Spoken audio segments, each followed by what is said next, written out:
So before we start properly, I'd love for you to tell me either by unmuting yourself and telling me or popping into the chat what it is that you'd like to get out of today. Because I want to try and weave in any individual wants or needs as well as what I've already prepared. So if you want to come off mute and tell me, or if you want to go into the chat, that's absolutely fine. But I'd love to know what it is that you're looking for today. And if I haven't already got it in there, then I will do my best to either answer it at the end or weave it into the webinar. So I can see Jane furiously typing. She's got a lot of desires, I'm sure. Oh, she's happy just to learn from you. Excellent response, Jane. Perfect webinar attendee. Well done. You've read the book. Brilliant. And then we've got a thumbs up there. So yeah, I mean, feel free, ask any questions in the chat as we go along, or if you want me to rephrase anything, or you've got any suggestions for something for me to talk about, then that's absolutely fine. Looking for ideas more than anything else. Excellent, Leonard. You're both perfect attendees. Thank you. Brilliant. Okay, let's get started then. So we'll crack on. That's my little reminder just to record, which I've already remembered to do. So we don't need to go on to that one too much. Right, so let me introduce myself. So I've been in HR for over 25 years, and I followed agile HR practices and methodologies for many of these years in one guise or another. And it was mostly because I was fed up with how long it took for HR to have an impact and to add value and be credible. So that was me probably about 10 years ago, just being like, you know, there must be a better way of doing things. There must be a better way of leading a team. There must be a better way of communicating. There must be a better way of being able to respond to change. So we started practicing agile HR, which I'll tell you a little bit more about as we go through. But I found that this really helped during the initial COVID years. I don't know whether you remember those, or whether you just blocked them from your memory completely. We're all a bit traumatized still, I think. But my team were already set up to work remotely, and we already had the practices and the frameworks set up, and we were following something called Scrum Ban. I don't know whether you've heard of that. It's a combination of Scrum, which is a practice within Agile, and Kanban, which is another practice. And again, I'll talk to you about that in a little while. And we worked in 2-week sprints or cycles. So we had big, hairy, audacious goals, but we brought them down into very short-term goals. And that's how we worked, into 2-week sprints. So we always had a backlog of things that we wanted to do, and services or products or platforms that we wanted to provide for our business. But we only worked in very small sprints to keep our energy up. So we worked transparently, which is going to be something that we talk about, which is really important when it comes to remote working. And we collaborated every day using digital tools. So when COVID hit, we were ahead of the game. And that's really what's prompted me to set up my own business, to reimagine sort of how HR gets done and to unlock remote team excellence. So I do courses and I do consultations for businesses using these methods, and it's really starting to gain traction. So I have lots of clients, big clients, corporate clients, and also small businesses that are needing to be able to adopt some of these principalities. So I've done some research. So everybody that's come along today will get a copy of my research report into unlocking remote team excellence, and I'll give you my link at the end so you can follow me and link in with me and get various other resources too. So the reason that you're all here, why build a business case? Why are we bothering? Why do we want to build a business case to influence businesses and business leaders to want to work in a distributed or remote or hybrid way? Well, one of the areas of research that I found in my research in November and December was that HR leaders are really caught in the middle of this great remote hybrid working debate. So I'd love for you to pop in the chat and tell me on a scale of 1 to 10 how much you agree with this.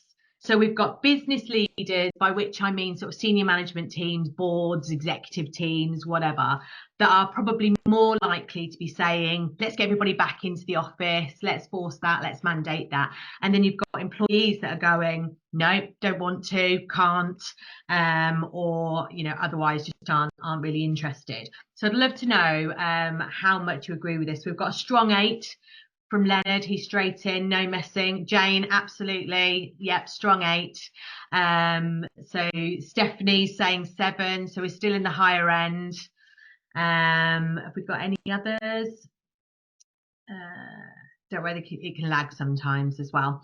But that's something that the research has shown me.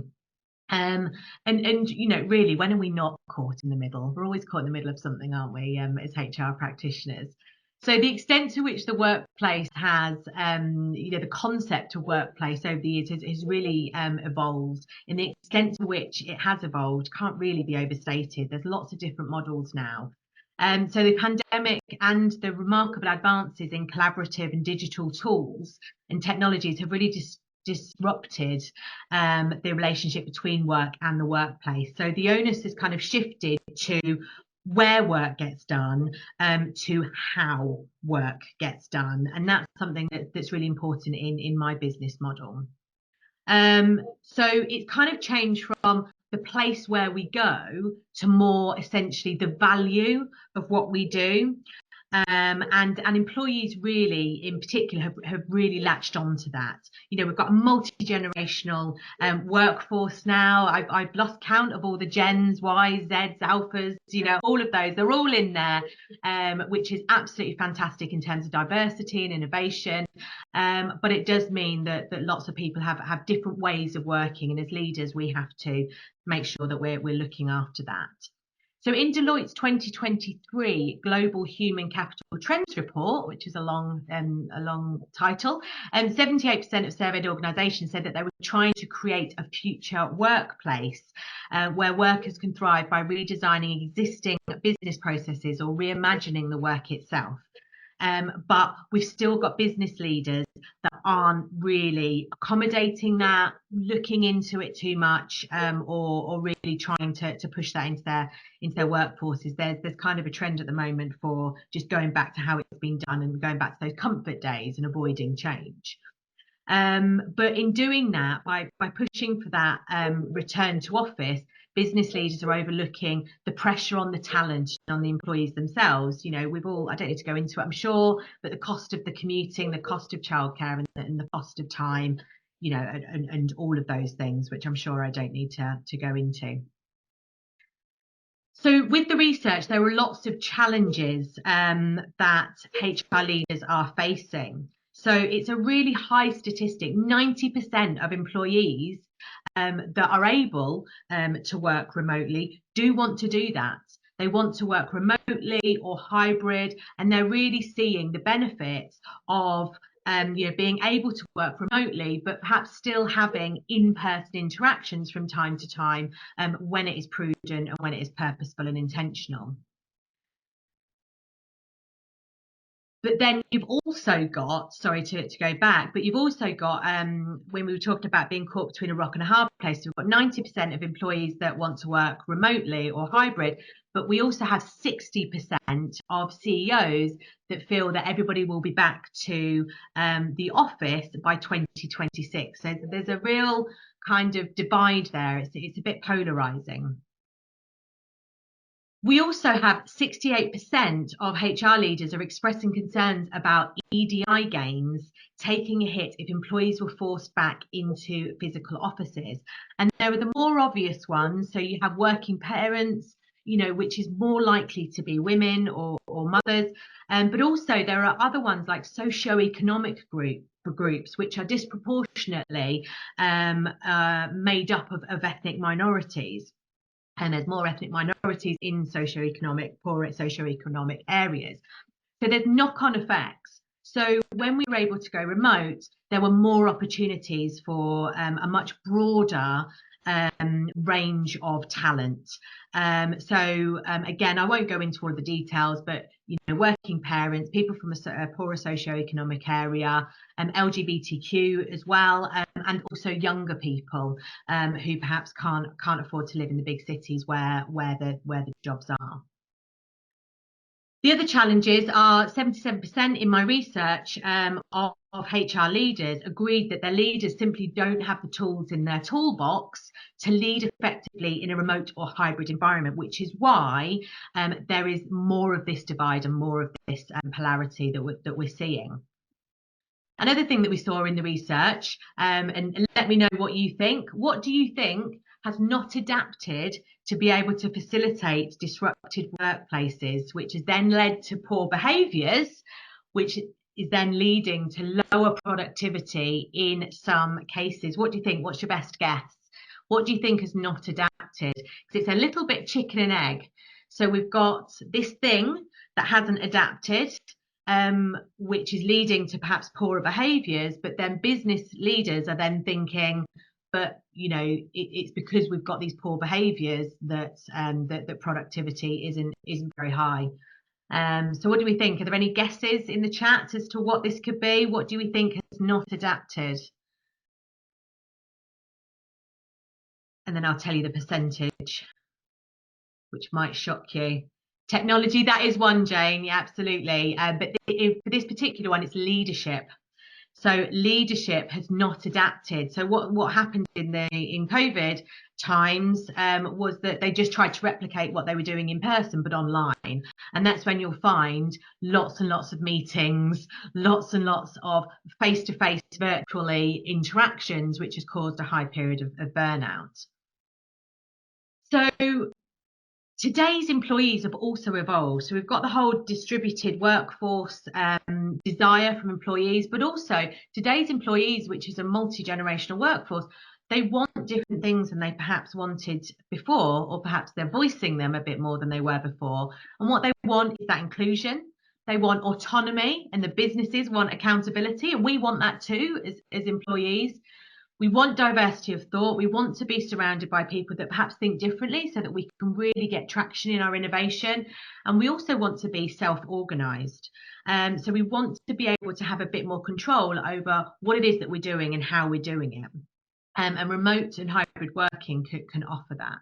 So it's for these reasons, the reasons of businesses needing to survive and thrive, and the needs for employees, the new needs for employees. That's why we want to start building a business case for our business leaders to join us in our desire to create a working environment that will suit more people. Now, I'm not here to say to you that I'm an advocate for only remote or only asynchronous working, or that all businesses should be able to work from anywhere and all of that. That's not what I'm here to say. What I am here to say is that, as HR leaders or as business leaders or people leaders, we want to be able to provide environments where people can thrive, which will then have a great impact on businesses. And one of these ways is in a remote or a hybrid environment. So let's talk about how we're building our business case for remote work. So I'm going to focus on different areas. But the way that a business case is likely to look is that you'll start with an executive summary, then you'll dive into perhaps some background, a bit of the changing landscape of work, some objectives, what it is you're trying to achieve by building a remote or a hybrid workplace, the rationale, why it is you want to do that, any risk mitigations that you're going to put in place, then the tiny, small, little task of implementing that workplace and how you're going to do it, a bit of a financial analysis and a conclusion. Now, I'm not going to go into too much depth. If people want to book in a free consultation with me at the end and I can talk about it a little bit more, then that's fine. But I'm just going to give a little bit of an overview. I also have provided a business case in my most recent newsletter. So if you want to have a copy of that, then let me know and I'll send you the link. But that gives an actual sort of wording of the business case. So an executive summary, hopefully you'll know what that is. It's an overview of what it is that you're going to be talking about in your business case. So for those those time poor executive team members, they can very quickly see what it is that you're trying to do. So you're telling them that the purpose of the business case is to propose an implementation of, for example, hybrid working.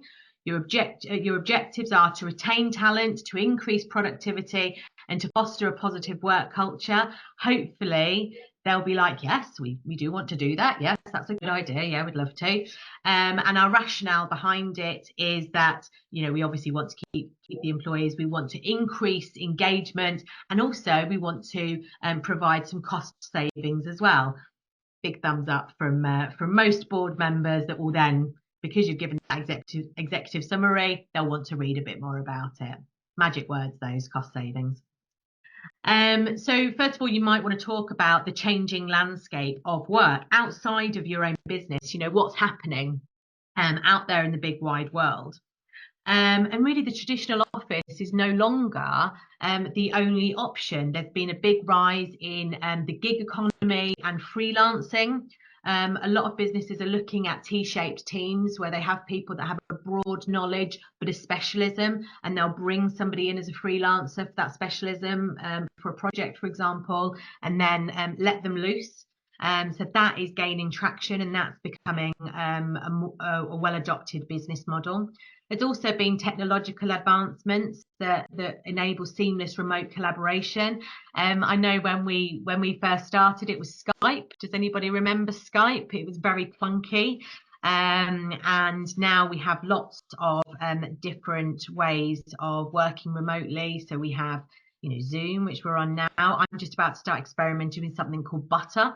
And I would suggest that you go and have a look at it. It's a really great platform. So yeah, they've come on in leaps and bounds. Employee expectations are shifting towards flexibility and work-life balance. In fact, there's a real trend for it to be called life-work balance rather than work-life balance. People are appreciating, you know, that they're not living to work anymore; they're working to live. And of course, COVID-19 has accelerated the adoption of remote work models. So there's been a real evolution of the work landscape, and there needs to be a strategic approach to remote work. We need to look at things like market conditions, competitor attraction, our own engagement surveys, anecdotal evidence. You know, there's nothing wrong with finding out, you know, asking people the question, finding out what they want. Our EDI, our equality, diversity, and inclusion commitments. And things like gender pay gaps as well. So if we're not looking at things like remote or hybrid working, or we're reducing the flexibility, what are the knock-on effects for our employees, and what are the knock-on effects to our EDI commitments? So that's a bit of background. So we know that those are our objectives. You know, we want to retain, we want to improve productivity, we want to enhance engagement, we want to maintain collaboration and company culture, and we want to achieve the cost savings. So another way of talking about it is with the rationale, the benefits for the businesses. So engaged flexible workers can generate 43%, and this is according to the CIPD. So they can generate 43% more revenue and uplift the performance of disengaged employees by 20%. You know, these are not small figures. You know, when we get it right, we really can improve and generate more revenue. There are reduced costs to the business for remote working, lower overheads, smaller office spaces, less travel, and you can attract a wider talent pool by having remote or hybrid working, which then expands on the diversity and skills. Happier employees stay longer, so that reduces turnover costs, which we're going to come on to. And there is enhanced collaboration. What I hear quite a lot is that people want people back into the office because they feel like collaboration's missing. But actually, was it any good in person anyway? You know, a lot of the tools and techniques that I talk about are just as good for in person as they are online. And if people aren't doing them, then I would probably challenge whether the collaboration in person is as good as perhaps the leaders think it is.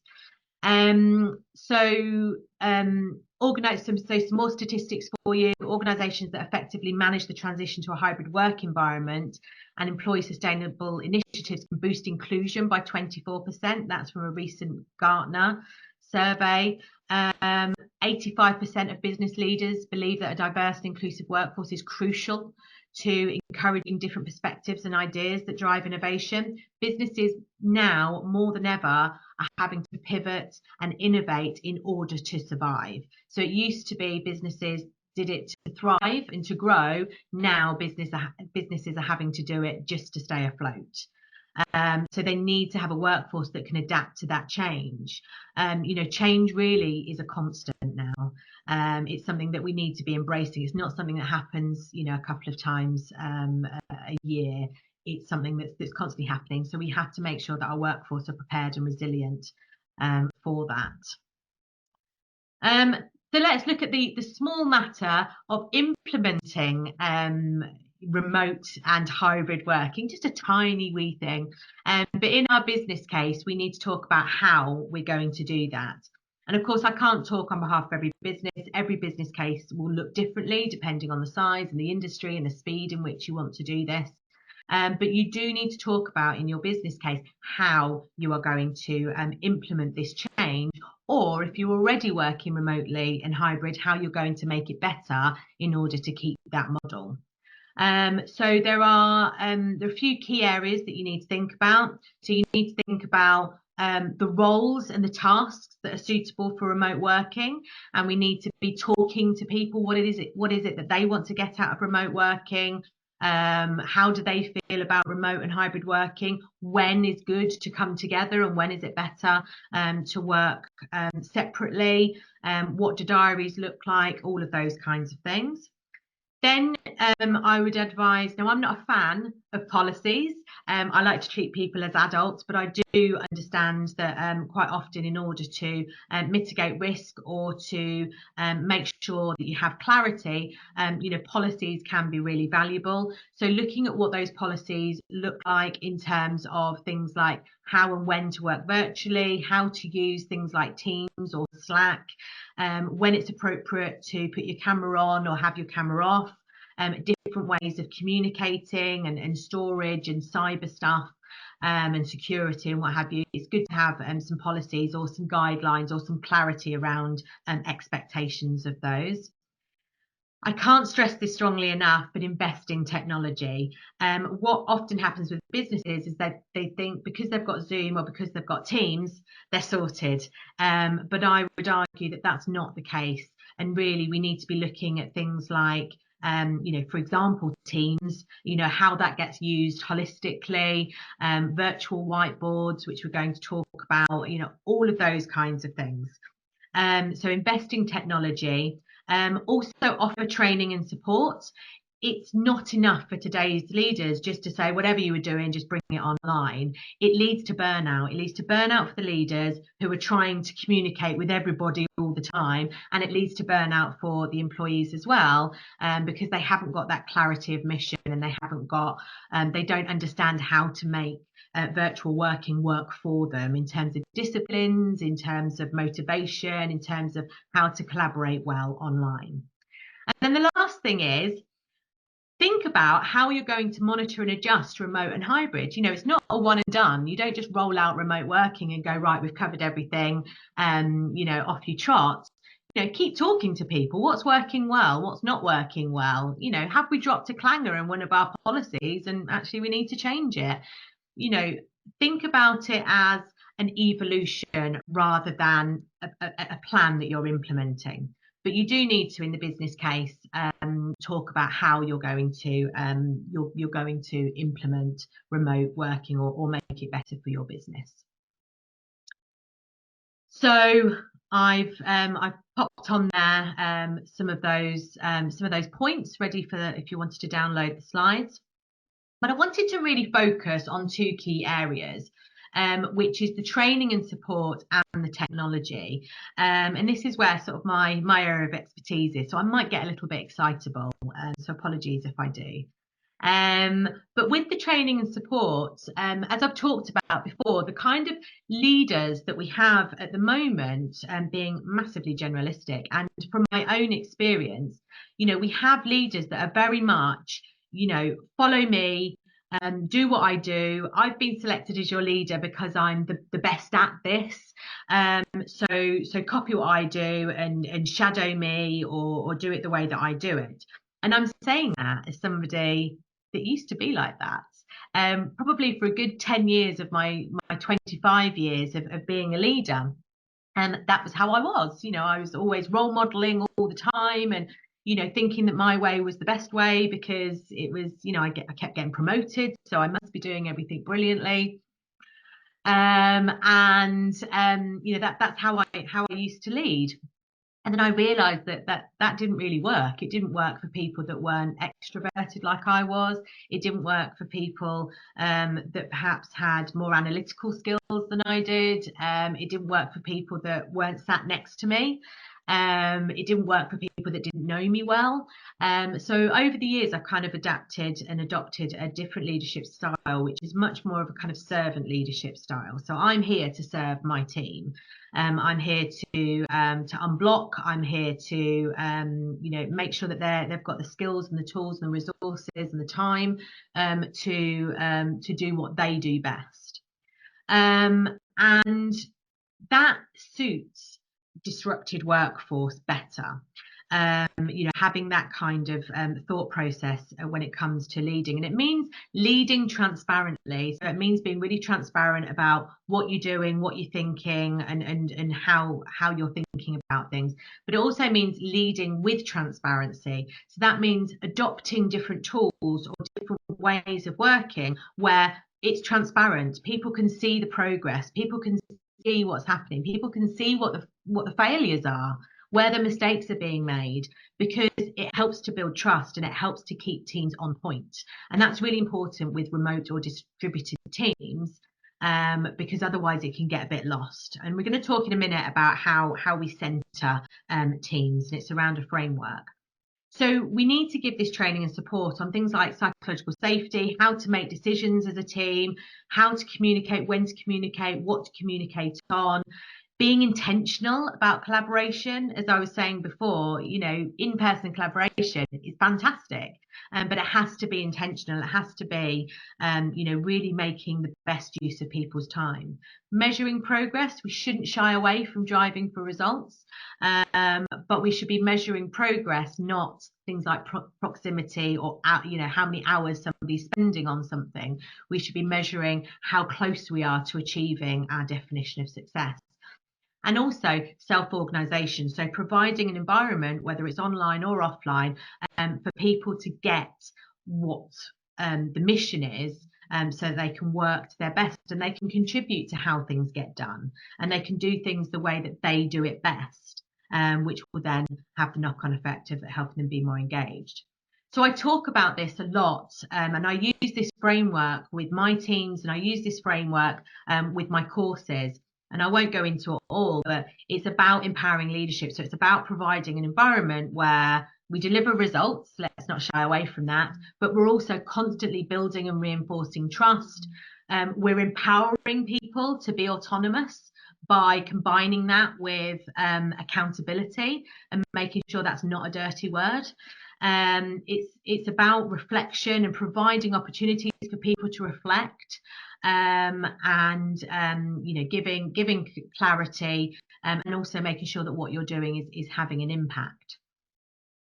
So one of the ways that I run remote teams, and I've got a couple of frameworks here that you'll be able to see when you download the slides, is giving leaders a framework to work towards. And we've adopted this from agile, which comes from IT. That was, I think it's about sort of 20 odd years ago.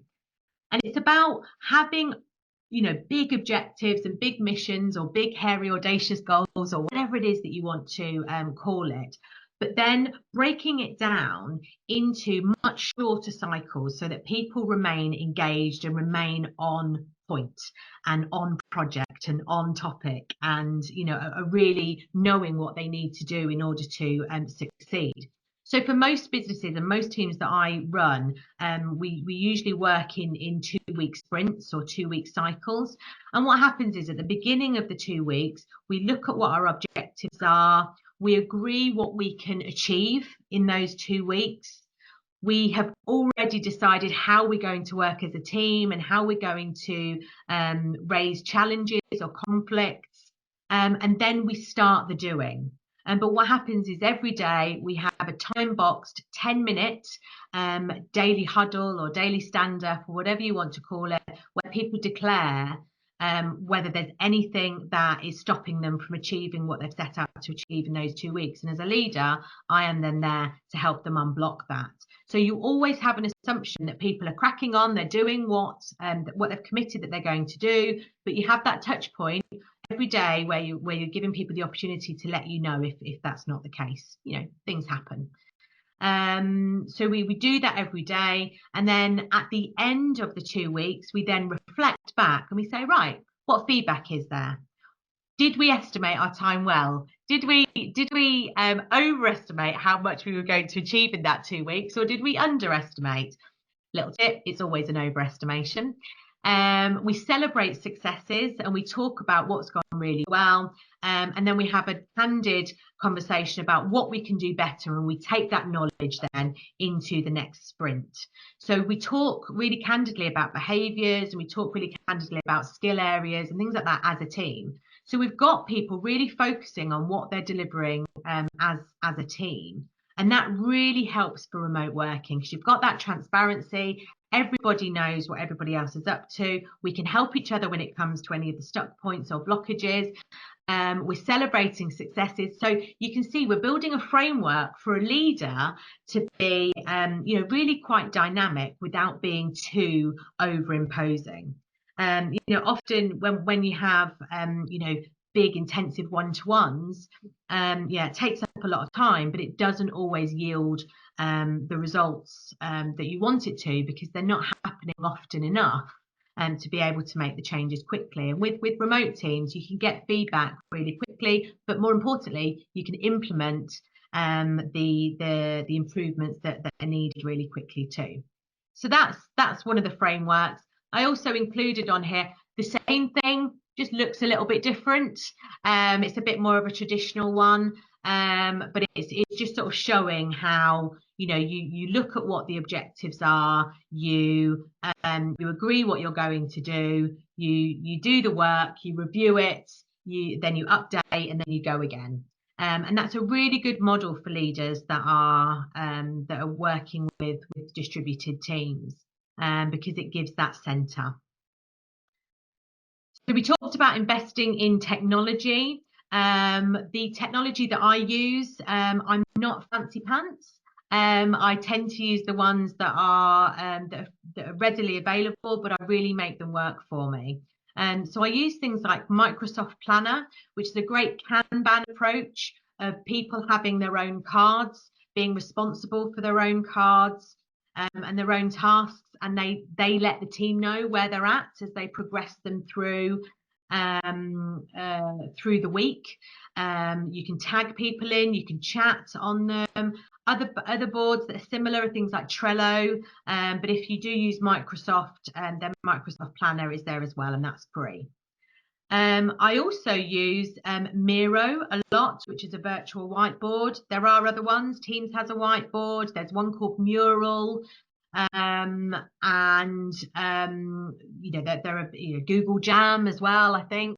But I use whiteboards a lot, and if anybody wants to stay on at the end of this, I'll be quite happy to share a couple of the boards and give a bit of an insight as to how I use it to work with teams that I am not with every day and don't even talk to every day, but we still have regular daily workings together, even though we're not face to face virtually or in person. So I'm happy to share one of the boards that I have. But whiteboarding is a really great way of collaborating, and it's really good for really diverse teams. So perhaps teams that are team members that are a little bit introverted, or team members that are perhaps not as experienced. It's much easier for people to write on a post-it note and put it on the board, or if you're doing polls or if you're doing any kind of decision making, people are much more likely to want to get involved with it than perhaps those loud extroverts that are quite happy to voice their opinions. So having a whiteboard is a really inclusive way of doing things, It also means that you're able to get input from people that perhaps aren't there in real time. And again, I can show how we do that. I also use whiteboarding for things like retrospectives. Again, it's really great to have some anonymity, where people can add sticky notes. They can say what they feel went well and what didn't go so well without, actually having to voice it, and feeling quite intimidated. So moving on with the business case, it is important to talk about how you're going to mitigate risk. So there will be resistance to change. There always is. We're brilliant people, but we are complex. And there's lots of reasons why people are resistant to change. So we need to think about how we're going to mitigate that. And the way that we need to think about that is things like how we're going to communicate it. And I would maybe think about things like piloting. So maybe if you're going to adopt remote working, perhaps do it with a particular team first. Or if you're already doing it, but it's not being successful and you want to put in some of the suggestions that I've made, then pilot it with a small team that's up for it and that could be potential future champions. There also may be a risk that there's a decrease in collaboration. There might be some people that just won't or can't collaborate. So you'll need to think about how you're going to address that in terms of training or in terms of, helping them to adopt a different attitude, or perhaps, if your business is going in a particular way, you might need to look at the talent and the skills that you have and the people that can't or won't adopt it and question whether they're going to be, part of your talent in the future. Also, and I can't overstate this enough, whatever you're doing, whether it's in person or online, you do need to be looking at security and data concerns and how you're going to work with IT to overcome them. You'll also need to do a bit of a financial analysis. So look at how costs can be saved, look at productivity gains and things like return on investment calculations. So I would look at things like, your current recruitment costs, your time to hire, how difficult it is to fill certain positions, especially if you're only able to look at talent that's in close proximity to you. So look at those current recruitment costs, but also look at the investment that would need to be made in working remotely, include your cost savings and then divide that by the recruitment costs. Now there's a scary figure. It's going to be different for every company, but there is a scary figure in terms of recruitment, and it costs something in the region of £30,000 for every new hire. Now, obviously, that depends on salaries. This is an average, and that includes things like agency fees. That includes, the lack of productivity while somebody's training. It includes things like onboarding and the training itself. All of those things. That's quite a scary number for businesses, especially if they're looking to survive. So don't be scared about quoting some of these numbers. Again, when you get the slides, you can have a look at these, but there are some companies that are really thriving with remote working. So we've got companies like GitLab that have been 100% remote since 2014, and they've achieved 400% revenue growth in 5 years. We've got Zapier that's been remote first since 2011, and they've tripled their employee headcount in 3 years. There's Automatic. They've got 9,000 employees in 87 countries, and they have a really strong company culture, and they do a lot of virtual events, learning and communication tools. And there's lots of other businesses out there. I could talk about it all day.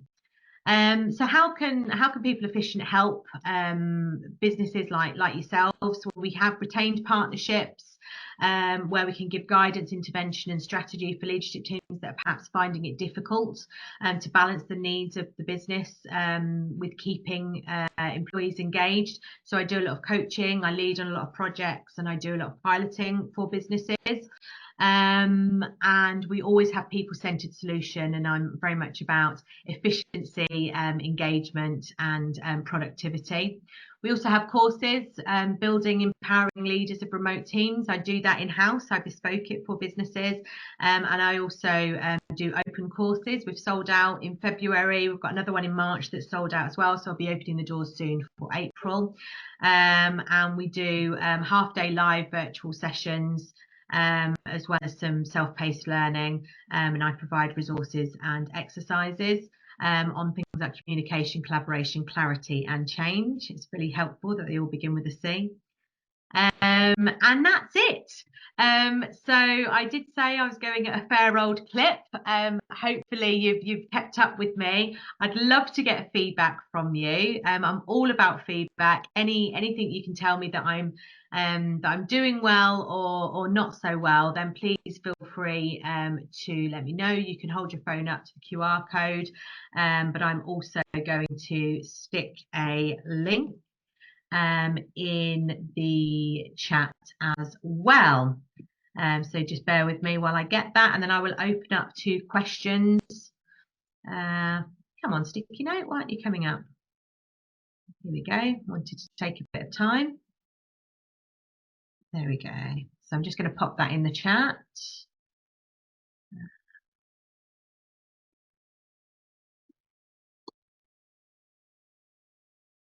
There we go. So the feedback's on the top, and then I've also put where you can book a free call and how you can connect with me on LinkedIn as well if you haven't already. So yes, so feel free to take yourself off mute and or pop in the chat any questions, or if you want me to show you a whiteboard, then I'm more than happy to. Thanks, Kate. I think that was really interesting, really useful. Thank you. I've written some, I know you said you were going to send the slides, but I've written things that occurred to me as you were talking, because I was thinking about projects, and clients and things. I'm very interested in the whiteboard side of things. I must admit, I would quite like to see that. But I love this whole agile and Kanban and all stuff I've been used to in my corporate life.